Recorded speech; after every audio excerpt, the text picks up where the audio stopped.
katika upande wa klabu ya Simba. Jean Charles Ahoua anahusishwa kwamba anamaliza mkataba wake msimu huu. Na klabu ya Simba wameshindwa kumwongezea mkataba mchezaji huyu. Hii imekaje? Of course taarifa ambazo niko nazo ni kwamba mkataba ukitamatika huenda siwe tena mchezaji wa Simba, pengine labda yatokea mabadiliko mengine tofauti na haya, lakini kilichopo mpaka sasa hivi ni kwamba wanawaza pengine kutafuta mchezaji mwingine namba 10 ambaye ataanza kureplace ile nafasi, lakini pia ujio wa Morris Abraham pia muongeza kitu. Kumbuka pia kuna Neo Maema kwenye ile eneo, ingawa Neo Maema amekuja kwa mkopo, lakini input yake sasa hivi jinsi yao ni tofauti na vile ambavyo ilikuwa msimu uliopita. Nadhani Fadlu alimtengeneza vizuri sana na kuwa moja kati ya wachezaji ambao ni muhimu kwenye kile kikosi.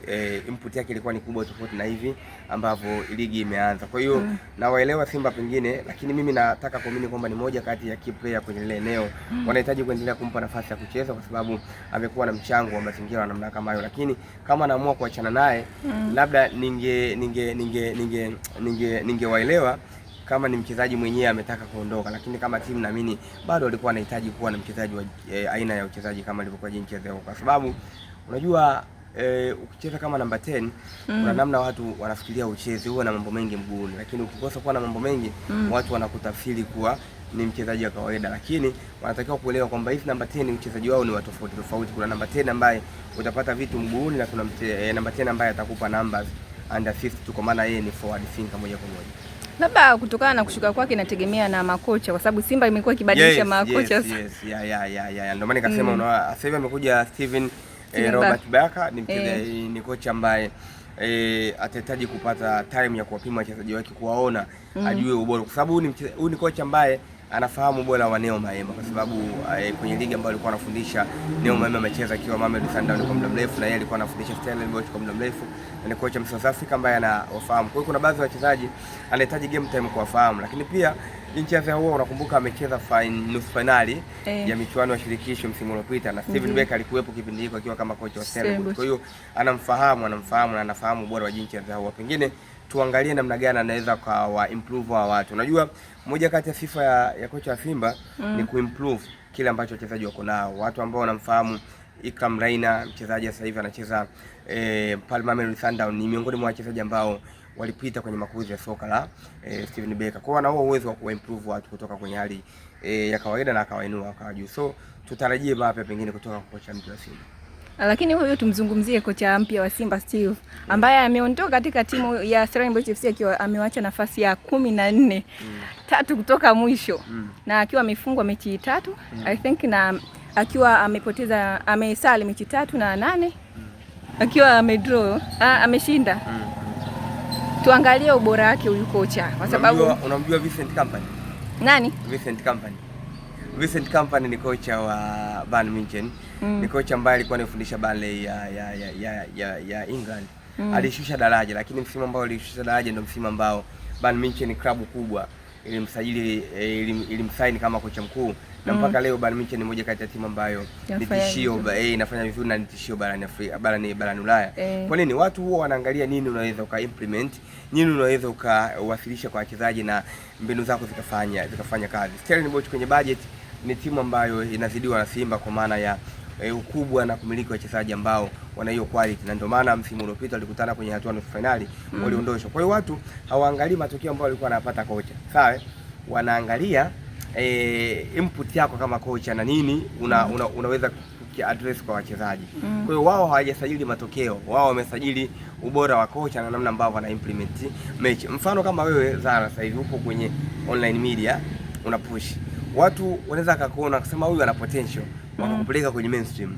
Watu pale hawaangalii ulikuwa unafanya kazi kwenye online, watu wanaangalia kile ambacho una deliver.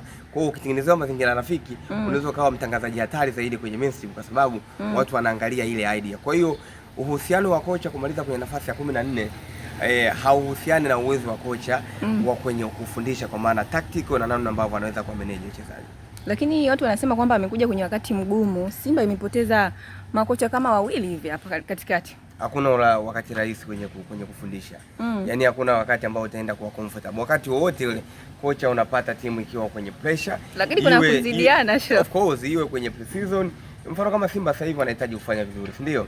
Wamekuwa wakitengeneza timu, wamepita makocha mbalimbali, wanahitaji timu wafanye vizuri. Lakini wanatakiwa kuelewa kwamba huyu ni kocha project, ni kocha ambaye unatakiwa umpe project aitengeneze timu yako. So, wanatakiwa kuwa wavumilivu kwenye hichi kipindi, wampe timu project, wampe kocha project aitengeneze timu kuwa vile ambavyo anatakiwa kuwa. So, wanatakiwa kuwa na haraka, wanatakiwa kukumbuka kwamba ni kocha ambaye hakusajili mchezaji hata mmoja, hakwenda pre-season na mchezaji hata mmoja, ndo amekuja sasa hivi, na hiki kipindi ambacho wachezaji wengine wameenda AFCON ndo kipindi ambacho atakitumia kujenga timu ambayo itakuwa tishio.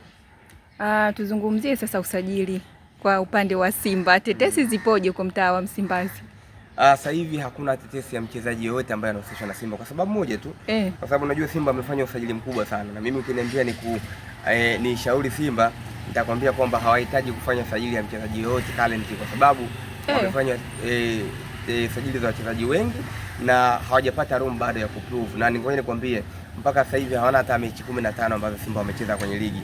Hata mechi 10 bado. Kwa hiyo maana yake wachezaji waliokuwa nao wanahitaji bado kuwaona wakifanya vizuri na kuwatengenezea mazingira rafiki. So to me ukiniambia usajili Msimbazi nitakwambia no, hawahitaji kufanya usajili wowote, lakini wanahitaji usajili pekee walikuwa wanahitaji ni usajili wa kocha ambao washafanya tayari.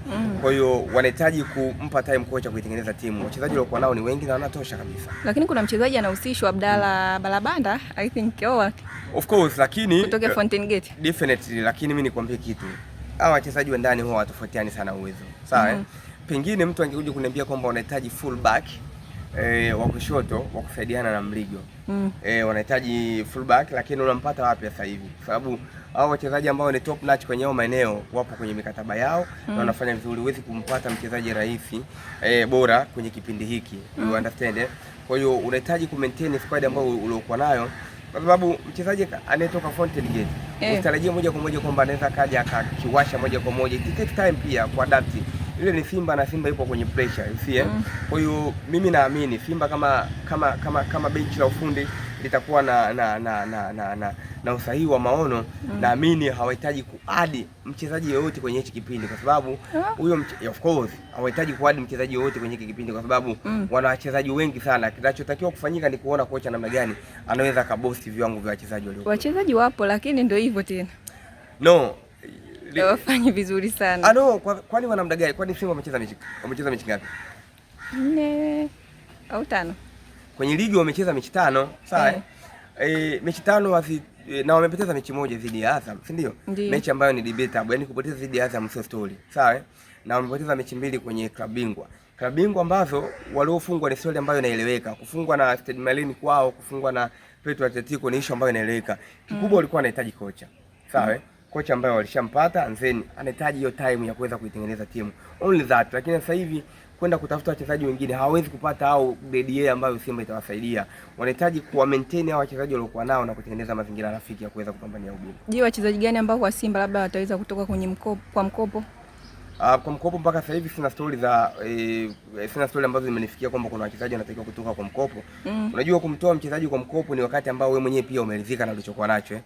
Yaani kwamba mimi na kumkopesha mtu hela natakiwa mwenyewe uwe nayo hela. Yaani siwezi kuwa na 5000 nikichukua hiyo 5000 nikakukopesha wewe.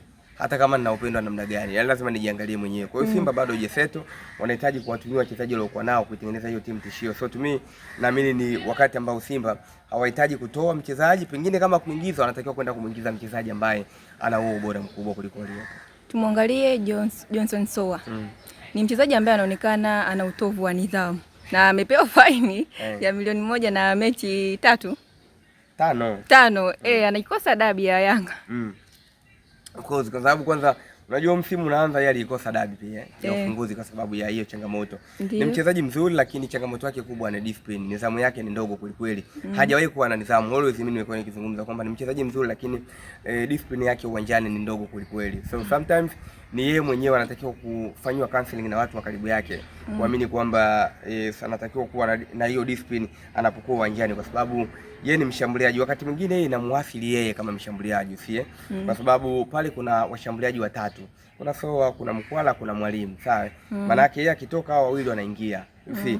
Kwenye mechi 5 nakosa Nzeni kama mimi ni Mwalimu na Steven Becker nimekuja, Nzeni namuona Mkwala pamoja na na mwalimu na hapa nafasi wananipa kilichokuwa bora, means kwamba wewe ukirudi utakuwa umestruggle. Na kwenye mechi 30 za ligi tayari ushapoteza mechi 5, maana yake kuna mechi 25 ambazo pia unatakiwa kugawana na washambuliaji wako wengine. Kwa hiyo mwisho wa siku ni wewe mwenyewe ndio unatengeneza mazingira magumu ya kupambana kwenye timu kwa sababu ya vitu ambavyo vina msingi. So to me natamani watu wake wa karibu wamfanyie counseling. Hii issue ya utovu wa nidhamu imekuwa ikijirudia mara kwa mara, kitu ambacho anajishushia ile credibility ya kuwa mshambuliaji. Yanga kama jicho lao liliona mbali hivi kwa mchezaji huyo. So ni mchezaji ambaye ana changamoto kwenye upande wa nidhamu. Sitaki kuamini kwamba unajua ni mbwa mwitu kwenye box, ni mshambuliaji mzuri, lakini hiyo issue ya nidhamu ni issue ambayo pia kimletea shida. Sitaki kuamini kwamba Yanga hawakumsajili kwa sababu ya nidhamu, lakini waliangalia vitu vyao vingine tu pengine. Lakini kama nidhamu itakuwa ni miongoni mwa sababu, then walikuwa wako sawa. Basi shukrani sana. Sharaf, nikutakia siku njema. Asante. Haya.